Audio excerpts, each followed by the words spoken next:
ले फल ले फल ताजी ताजी फल, आड़ू ले सेब ले केला ले। ले फल ले फल ताजी ताजी फल, आड़ू ले सेब ले केला ताजी ताजी फल। ले फल ले ताजी ताजी फल।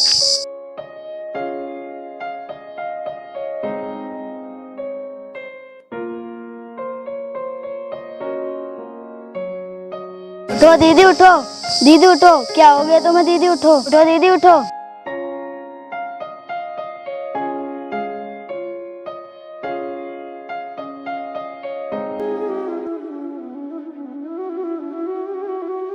मैं कहाँ हूँ ये?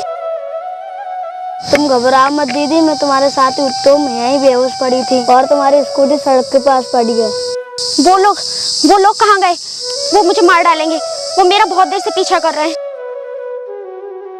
दीदी शांत हो जाओ, अब आपको कोई खतरा नहीं है। आपके साथ क्या हुआ है जरा मुझे बताइए। 2 लड़के मेरे बाइक से पीछा कर रहे थे, फिर मैंने अपनी स्कूटी की स्पीड बढ़ा दी। उसके बाद मुझे नहीं पता कि क्या हुआ। आप ये बताओ आप कौन हो और कहाँ से आई हो? मेरा गांव यहाँ से बहुत दूर है, ट्रेन से जाने में 2 दिन लग जाते हैं। मैं यहाँ IAS की कोचिंग की तैयारी करने आई हूँ। उन लड़कों ने आपका पीछा कहाँ से किया था दीदी? छोटू, मैं कोचिंग सेंटर से आ रही थी और वो लड़के अचानक वहीं से मेरा पीछा करने लगे, पता नहीं क्यों। दीदी आपने पहले कहीं देखा है उन लड़कों को? हाँ, जहाँ मैंने कमरा ले रखा है वो लोग वहीं रहते हैं, लेकिन अब मैं उस कमरे पर नहीं जाऊंगी। अगर मैं उस कमरे पे फिर से गई तो वो कुछ ना कुछ जरूर करेंगे। दीदी आप उन लड़कों को जानती हो तो उनके खिलाफ केस क्यों नहीं कर देती? नहीं छोटू, मैं इतनी दूर आकर किसी से दुश्मनी मोल लेना नहीं चाहती।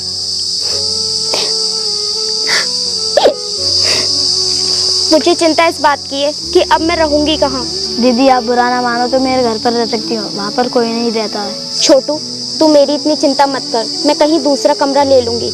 आप अपने छोटे भाई के होते हुए आपको कोई कमरा लेने की जरूरत नहीं है, आप मेरे साथ चलो। ठीक है छोटू, लेकिन मेरी कोचिंग पूरी होते मैं यहाँ से चली जाऊंगी। दीदी आपको मेरे घर में रहना अच्छा तो लगेगा ना? अच्छा क्यों नहीं लगेगा अपने भाई का घर? क्योंकि हम बहुत गरीब हैं, हमारा घर टूटा फूटा है और आप अमीर लोग हो सकता है आपको मेरा घर पसंद ना आए। छोटू, तेरा घर कितना भी गंदा क्यों ना हो, लेकिन जिस घर में मुझे पनाह मिलेगी वो घर मेरे लिए स्वर्ग से भी सुंदर है। चलो दीदी अब चलते हैं।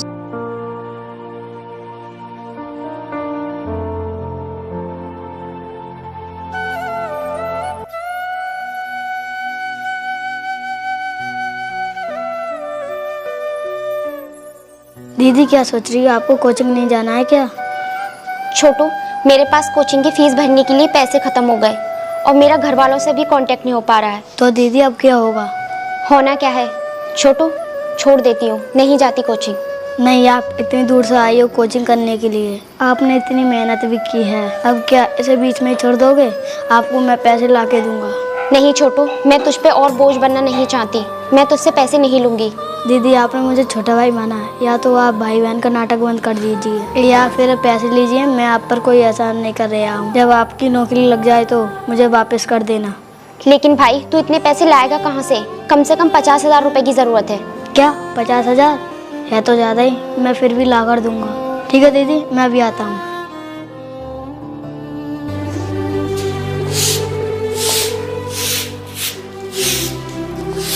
ये बच्चा कितना प्यारा है, कितना मासूम है, कितना भोला है। काश ये सचमुच मेरा भाई होता। मैं इसके एहसानों का खर्च कैसे उतारूंगी? दीदी ये लो, मैंने आपकी फीस की व्यवस्था कर दी। अरे वाह छोटू, सच बता छोटू, तू मेरा भाई है ना? ये पैसे कहाँ से लेकर आया? दीदी मैंने अपना घर 3 साल के लिए गिरवी रख दिया। ये सब करने की क्या जरूरत थी? बोल, क्यों किया तूने ऐसा? दीदी मैंने गरीबी बहुत नज़दीक से देखी है। मैंने चाहा तुम्हारी नौकरी ना लगे और दुनिया की ठोकरें खानी पड़े। तुम इतनी दूर से आई हो, अगर तुम्हारी नौकरी ना लगे तो मेरी तरह बर्बाद हो जाओगी और हम दोनों का कोई भविष्य नहीं रहेगा।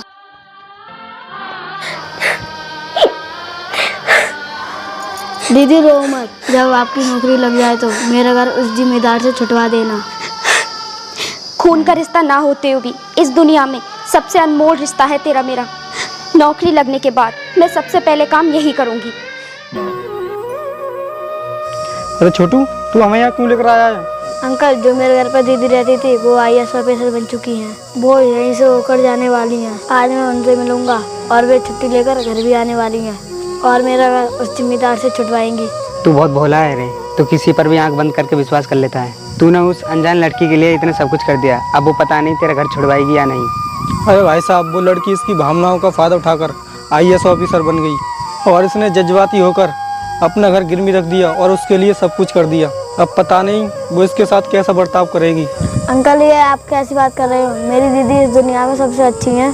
बेटा, जब आदमी किसी पद पर पहुंच जाता है तो उसे अपने पद का गुमान हो जाता है और वो भूल जाता है कि मेरे लिए किसी ने कुछ किया है कि नहीं। नहीं, मेरी दीदी ऐसी नहीं है। लो, वो आ गई गाड़ी।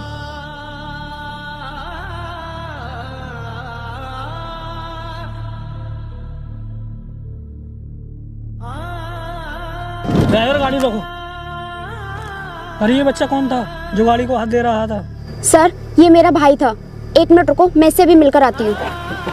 अरे नहीं, यहाँ पर गरीब लोग खड़े हैं, ये अपनी गरीबी का रोना रोएंगे और फिर हमसे मदद की पुकार करेंगे। गाड़ी ले चलो।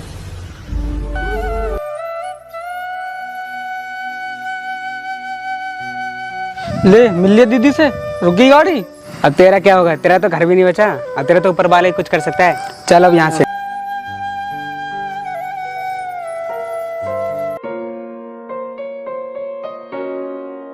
काजल जी, आप सच बताइए, जो बच्चा गाड़ी को हाथ दे रहा था वो कौन था?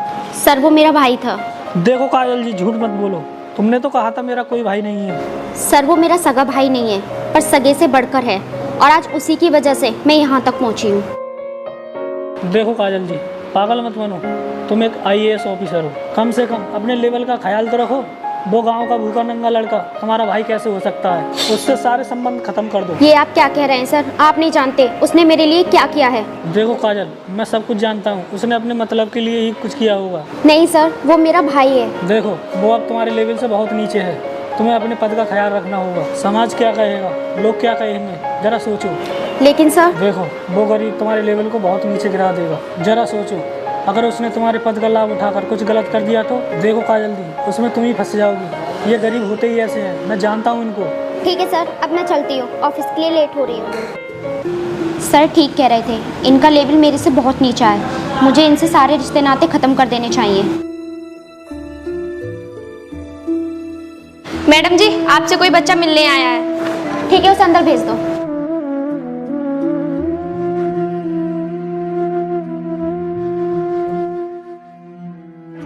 सुनो, ये गमार वाली आदत छोड़ दो।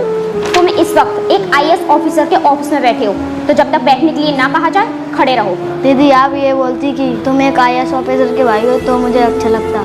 ये बकवास बंद करो और दीदी भी कहना बंद करो। मैम बोलो मैम, ठीक है? सॉरी मैम जी, मैं ये कहना चाहता हूँ कि आप रुकी क्यों नहीं और घर भी नहीं आई। अब मेरा गांव से कोई संबंध नहीं है और रुकने का मेरे पास टाइम नहीं था, और तू तो जानता ही है छोटू, अब मेरा लेवल क्या हो गया है। जी मैम साहब। हाँ तो कैसे आना हुआ? जल्दी काम बताओ, क्योंकि बड़े सर आने वाले हैं। अगर उन्होंने मुझे तुम्हारे साथ यहाँ देख लिया तो मेरी नौकरी खतरे में पड़ सकती है। जी मैम साहब, वो मेरा घर गिरवी रखा था, आप उसको छुड़वा देती तो मुझे रहने के लिए थोड़ी जगह मिल जाती। टाइम पर पैसे ना मिलने की वजह से जमींदार ने घर पर कब्जा कर लिया है। देख, तो उस टूटे फूटे घर को अब भूल जा। पूरी जिंदगी गाँव में रहने का इरादा है क्या? देख, मैं एक नया बंगला खरीद रही हूँ, तू भी उसी में रह लेना और उसमें झाड़ू पोछा करते रहना, ठीक है? वाह मैम जी वाह, तुमने मेरा सारा कर्ज चुका दिया और बड़ी बहन होने का फर्ज भी निभा दिया। जिस घर को तुमने टूटा फूटा बोला है, तभी उस घर को तुमने सुरक्षित सुंदर बताया था। अब मैं उस घर को भूल जाऊं? मेरे पास तुम्हारी इन फिजूल बातें सुनने का टाइम नहीं है।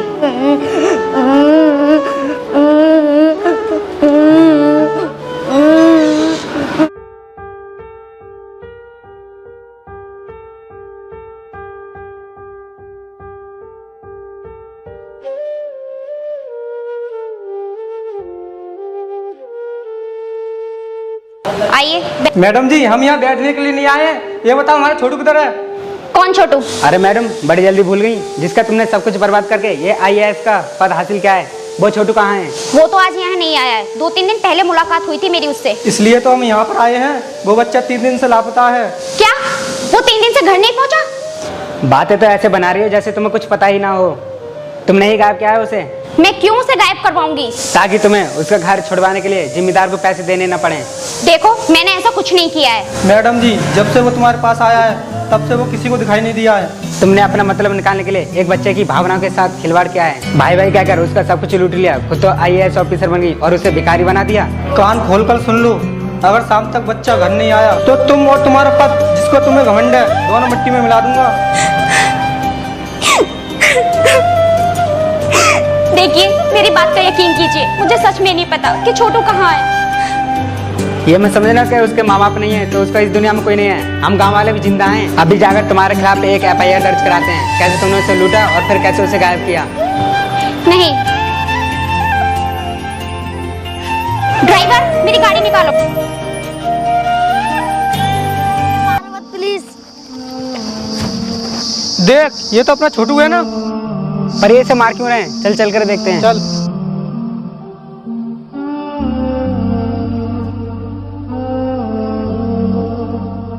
अरे छोटू, तू ठीक है ना? हम तुझे कब से ढूंढ रहे थे, कहाँ चला गया था तू? मेरा भाई मुझसे नाराज है। हाँ, तुम यहाँ से चली जाओ। जो बहन अपने भाई के लिए नौकरी से इस्तीफा देकर आई है, तुम उसे जाने के लिए बोल रहे हो? क्यों दे दिया नौकरी से इस्तीफा? दीदी सॉरी मैडम जी। बस मुझे और जलील मत करो भैया। मैं छोड़ आई वो नौकरी जो एक बहन को भाई से अलग कर दे। लेकिन तुम उस जमींदार के पैसे कहाँ से दोगी? वो तो मैं तुमसे लेकर लूंगा। मैं अपने शिकारों को भी जिंदा नहीं छोड़ता। क्या हुआ? क्या हुआ? ये क्या किया तुमने? वो गोली तो मुझ पर चलाई थी। नहीं भाई, तूने जो मेरे लिए किया है उसके सामने तो ये कुछ भी नहीं। तेरे ऊपर तो ऐसे 1000 जीवन कुर्बान। नहीं, ऐसा मत बोलो। मैंने तुम पर कोई एहसान नहीं किया है। मैंने तो केवल अपना भाई होने का फर्ज निभाया है। और तू जमींदार के पैसे की देने की बात कर रहा था ना, तो सुन, मैंने अपनी 1 साल की नौकरी में इतना पैसा कमा दिया कि तू जमींदार को उसके पैसे देकर अपना घर छुड़वा सकता है और अपनी बाकी की जिंदगी भी जी सकता है। और वो सब कुछ मैंने तेरे नाम पहले ही कर दिया था। क्यों किया तुमने ऐसा? तुमने मुझ पर उल्टा एहसान कर दिया। क्या जरूरत थी मुझे वो सब देने की? मेरा तेरे सिवा इस दुनिया में है ही कौन मेरे भाई, और फिर मैं वो सब किसको देती? पर दीदी, मेरी एक बात समझ में नहीं आई। जब तुमने मेरे लिए इतना कुछ किया तो फिर वापस में इतना सब क्यों बोला? वो सब मैंने अपने दिल पर पत्थर रख के बोला था। एक दिन जब मेरे सीनियर हो। लेकिन सर, आप एक बार मेरी बात तो सुन लीजिए। देखो, मैं कुछ नहीं सुनना चाहता। अगर तुमने उससे सारे रिश्ते नाते ख़त्म नहीं किए तो मैं तुम्हें सस्पेंड कर दूंगा। तुम्हें इस नौकरी से इस्तीफा भी देना पड़ सकता है। सर, इस नौकरी के लिए मेरे भाई ने बहुत कुर्बानियाँ दी हैं। मैं इस नौकरी के लिए इस्तीफा तो नहीं दे सकती। देखो, अब तुम खुद ही फैसला कर लो। तुम्हें अपना वो गरीब भाई चाहिए या ये IAS का पद? सर, मुझे अपना ये पद ही चाहिए। ठीक है, अब तुम उस गाँव के गंवार को भूल जाओ। ठीक है सर, मैं अपने भाई को खुद से अलग करने की कोशिश करती हूँ। अगर मैं इस काम में असफल रही तो मैं अपनी नौकरी से इस्तीफा दे दूंगी, क्योंकि मुझे मेरा भाई अपनी जान से भी ज़्यादा प्यारा है। हमें माफ कर दो दीदी, हमने तुमको गलत समझा। हो सके तो हमें ही माफ कर देना मैडम जी। और मुझे भी। नहीं, आप सबका गुस्सा जायज़ था। अरे मैम साहब को पहले हॉस्पिटल लेके चलो। कोई ज़रूरत नहीं, मैं जा रही हूँ। भगवान से यही प्रार्थना करूँगी कि अगले जन्म में तुम मेरे सगे भाई बनो। नहीं दीदी, मेरे भाई का ख्याल रखना तुम लोग। क्या हुआ मैडम जी, क्या हुआ?